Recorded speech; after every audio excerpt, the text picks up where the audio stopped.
Ұлы Абайдың әкесі Құнанбай Кенесары ханның дұшпаны болғаны рас па? Ресми тарихнама бойынша Кенесары 300-дің соңғы ханы деп дәріптеледі.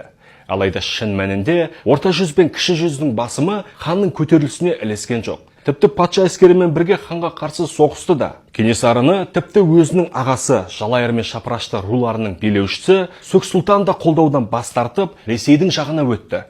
Ал тарих ғылымдарының докторы ғалым Жанұзақ Қасымбаевтың Кенесары хан атты еңбегіне үңілсек, Ұлы Абайдың әкесі Құнанбай қажы да ханның дұшпандарының бірі болыпты. Патша әскеріне нөкерлерімен қосылып, бүлікшіл ханға қарсы күрескені үшін Ресей патшасына марапатталған екен.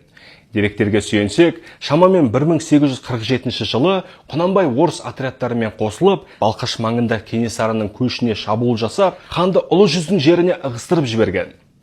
Кенесары ханның одан кейінгі тағдыры баршамызға белгілі. Дерек пайдалы болса, парақшаға жазылып, видеоны достарыңызға таратып қойыңыздар. Бәрі білсін.